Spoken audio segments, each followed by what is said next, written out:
Business तो बहुत strong है, डिमांड बहुत स्ट्रांग है, जो सोलर मॉड्यूल्स बन रही हैं वो पहले जितनी बन रही थी उससे बहुत ज्यादा बन रही हैं। तो आज के इस वीडियो के अंदर जो भी हम लोग डिस्कस करने वाले हैं उसके पीछे का दो सवाल आपको दिखाई देगा। क्या बोरोसिल रिन्यूएबल शेयर फ्यूचर में ग्रो करेगा या नहीं, और क्या सोलर इंडस्ट्री फ्यूचर में ग्रो करेगा या नहीं।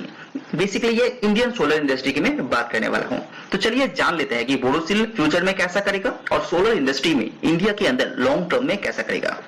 तो वो जानने के लिए आपको इंडिया का जो मैक्रो इकोनॉमिक सिचुएशन है वो देखना पड़ेगा, गवर्नमेंट का प्रोजेक्शन कैसा है वो भी देखना पड़ेगा, और सोलर इंडस्ट्री का जो फ्यूचर आउटलुक है उसको देखना बहुत ज्यादा इंपॉर्टेंट है। तो उसी को समझने की कोशिश एक एक करके करते हैं। तो चलिए, तो सबसे पहले इंडस्ट्री अपडेट के ऊपर नजर डालते हैं। तो मैक्रो इकोनॉमिक सिचुएशन की बात करें तो सबसे पहले सोलर इंडस्ट्री के ऊपर जो एंटी डंपिंग ड्यूटी था सोलर ग्लास का, वो 18 अगस्त 2022 में खत्म हो चुका है, उसको रिन्यू नहीं किया गया। तो फाइनेंस मिनिस्ट्री ने डिसाइड किया है कि वो आगे से एक्सटेंड नहीं होगा। इससे क्या होगा, तो डोमेस्टिक प्लेयर है उसके ऊपर थोड़ा सा प्रेशर क्रिएट होगा डिमांड के साथ साथ, और साथ ही साथ मार्जिन के ऊपर इशू हो रहेगा। लेकिन ये कुछ ही क्वार्टर के अंदर आपको देखने को मिलेगा, उतना ज्यादा इफेक्ट भी नहीं डालेगा क्योंकि इंडिया के जो डिमांड है वो बहुत ही ज्यादा है। उसके बाद पीएलआई स्कीम, जो पीएलआई स्कीम गवर्नमेंट ने बहुत सारा इशू किया है इस पर्टिकुलर सेक्टर के लिए भी, वो भी बहुत सारा हेल्प करेगा Borosil renewable as well as solar industry को। तो 19,500 करोड़ एक स्कीम इंडियन गवर्नमेंट ने यहाँ दिया है, जो 65 गीगावाट का कैपेसिटी है उसको बेनिफिट यहाँ पे देगा। और इसी के साथ साथ ये जो पैसा गवर्नमेंट ने दिया है पीएलआई स्कीम के द्वारा, ये जनरली जो सोलर सेल है, सोलर ग्लासेस है, बैक सीट है, ये सब मैन्युफैक्चर के करने में ये पैसा इस्तेमाल होगा। तो ये बहुत ही अच्छी बात है as a domestic player. Solar project की बात करते हैं। तो पहले क्या होता था, इंडिया के अंदर कोई भी प्रोजेक्शन होता था, यानी कि कोई भी सोलर वर्टिकल आपको लगाना है तो उसके लिए क्या करता था, बाहर से कोई भी कंपनी को हायर करना पड़ता था उस काम को इम्प्लीकेशन करने के लिए। लेकिन अभी क्या हो रहा है, एज अ प्रोजेक्ट यहाँ पे ओपन हो रहा है, यहाँ पे ऑक्शन हो रहा है, और डोमेस्टिक प्लेयर को यहाँ पे चांस मिल रहा है उस पर्टिकुलर प्रोजेक्ट को एक्वायर करने के लिए। तो ये बहुत ही पॉजिटिव बात है गवर्नमेंट के द्वारा। तो यहाँ पे क्या होता है, जो बाहर का कंपनी का हाई चार्जेस है उसको बेनिफिट्स मिल रहा है इंडियन गवर्नमेंट को, एंड डोमेस्टिक प्लेयर को चांस मिल रहा है यहाँ पे अपना जो खूबिया है उसको यहाँ पे दिखाने का। तो अगर आप Borosil renewable, Tata power, Adani green जैसे कंपनी के ऊपर पैसा लगाया है तो सोलर इंडस्ट्री को समझना बहुत ज्यादा इंपॉर्टेंट है। सबसे पहले इंडिया का पावर डिमांड को समझते हैं। इंडिया के अंदर हर साल 408 गीगावाट का पावर कंजम्पशन होता है 2022 सितंबर तक अपडेट के अनुसार। उसमें से 52% कैटर करता है कोल एंड लाइटिंग के द्वारा, और रिन्यूएबल यहाँ पे 29% कंट्रीब्यूट करते हैं। बाकी आप यहाँ पे देख पा रहे हैं गैस के अंदर करीब 6% कैटर किया जाता है।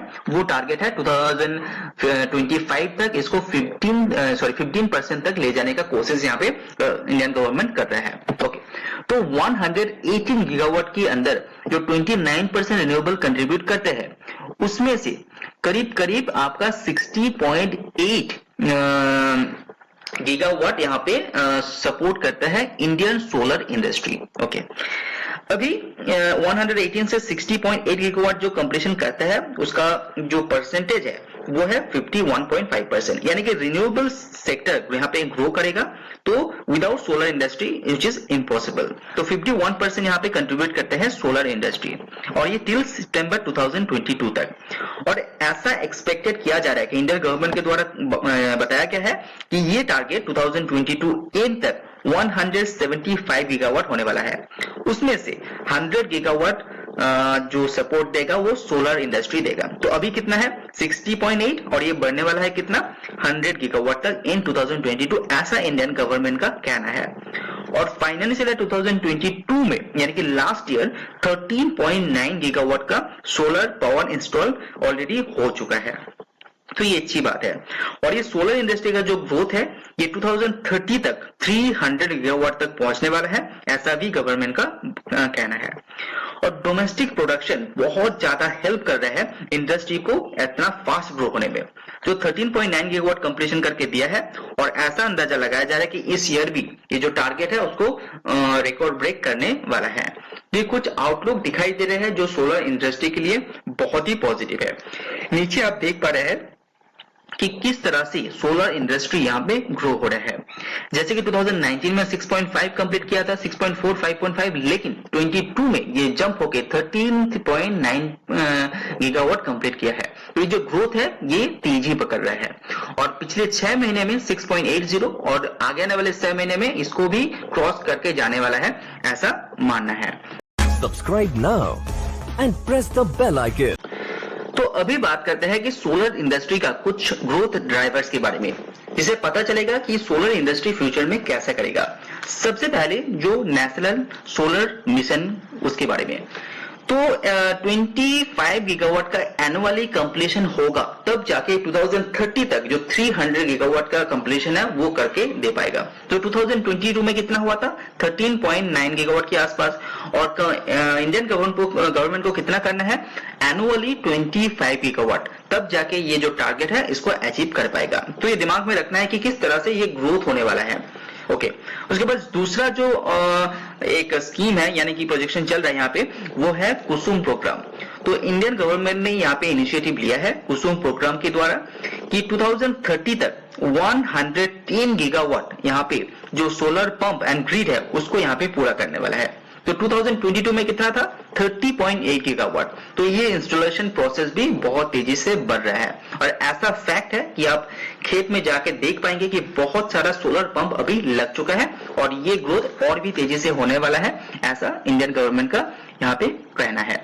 और इस पर्टिकुलर प्रोजेक्ट के दौरान बहुत सारा सपोर्ट भी इंडियन गवर्नमेंट दे रहा है, इसीलिए प्रोजेक्शन बहुत ही एप्लीकेबल दिखाई दे रहा है। तीसरा एक प्रोजेक्शन है कि पीएलआई स्कीम, पहले क्या हुआ था, 4,500 करोड़ सैंक्शन हुआ था इस सोलर इंडस्ट्री के लिए, लेकिन बाद में ये जो पैसा है ये बढ़ के कितना हो गया है, 24,000 करोड़। तो एक्स्ट्रा 9,500 करोड़ यहाँ पे बढ़ गया है एक्चुअली इस पर्टिकुलर फील्ड के लिए, क्योंकि जो डोमेस्टिक डिमांड है वो यहाँ पे बढ़ रहा है। इसीलिए इस पर्टिकुलर सेक्टर को पुश करने के लिए, सेल के साथ साथ मॉड्यूल यहाँ पे मैन्युफैक्चर करने के लिए पीएलआई स्कीम इस पर्टिकुलर सेक्टर को यहाँ पे मदद कर रहा है। उसके बाद रेलवेज की बात करें, ऐसा नहीं है कि जो सोलर का डिमांड है होम इंडस्ट्रियल के साथ साथ जो फार्मर है उसको भी कनेक्ट कर रहा है और साथ ही साथ रेलवेज को भी यहाँ पे कनेक्ट कर रहा है। तो सोलर इंडस्ट्री पर्टिकुलर एक सेक्टर, एक इंडस्ट्री के अंदर सीमित नहीं है, इसको ग्रो लाया जा रहा है। इसीलिए रेलवेज की बात करते हैं तो 2022 तक 500 मेगावाट का रूफटॉप जो रेलवेज ने एप्लीकेबल किया है उसको कंप्लीट कर दिया है, लेकिन ये जो टारगेट है 2030 तक 20 गीगावाट तक ले जाने का। तो फ्यूचर में जो रेल चलेगा वो सोलर एनर्जी के द्वारा चलेगा और 2030 तक ये टारगेट है 20 गीगावाट का। डिमांड की बात करते हैं, क्यों ऐसा है कि इंडिया के अंदर एज वेल एज आपका आउट ऑफ द वर्ल्ड यहाँ पे सोलर ग्लास का डिमांड यहाँ पे बढ़ रहा है। ऐसा तो है कि एक वेदर सिचुएशन एक तो प्रॉब्लम है ही, दूसरा ऐसा है कि जो कोल का प्राइस है वो लगातार यहाँ पे इंक्रीज हो रहा है और पोल्यूशन के कारण बहुत सारा देश यहाँ पे कोल इस्तेमाल नहीं करना चाहता है, इसीलिए सोलर एंड विंड की तरह मूव हो रहा है। अगर सोलर एंड विंड की तरफ मूव हो रहे हैं तो वहां पे डिमांड भी बढ़ रहा है और साथ ही साथ यहाँ पे प्रोजेक्शन भी अच्छा खासा हो रहा है। तो यहाँ पे उतना ज्यादा डिमांड बढ़ तो रहा है, लेकिन इसके साथ साथ सप्लाई भी यहाँ पे बढ़ रहा है। इसीलिए ये जो प्राइस है सोलर का एंड विंड का ये धीरे धीरे रिड्यूस हो रहा है। पहले आपका एक पॉइंट जो एनर्जी है उसके लिए सपोज आपको 10 रुपए देना पड़ रहा था, वो रिड्यूस होके अभी 8 या 7 ऐसे में ऐसे आ रहा है। तो एक यूनिट के लिए यहाँ पे जो पैसा देना पड़ता था वो धीरे धीरे कम हो रहा है, इसीलिए बहुत सारा इंडस्ट्रियल यहाँ पे सोलर एनर्जी की तरफ मूव हो रहा है। तो ये कुछ पॉजिटिव पॉइंट है जो फ्यूचर में Borosil renewable as well as solar industry को ग्रो करने में मदद करेगा। तो अगर ये वीडियो पसंद है तो लाइक जरूर कीजिए। इस पर्टिकुलर फील्ड के ऊपर, इस पर्टिकुलर टॉपिक के ऊपर मैंने बहुत सारा वीडियो ऑलरेडी बना चुका हूं, आप उसको देख सकते हैं। वीडियो पसंद है तो लाइक जरूर कीजिए। आज वीडियो में इतना ही, सी यू ऑन नेक्स्ट वीडियो।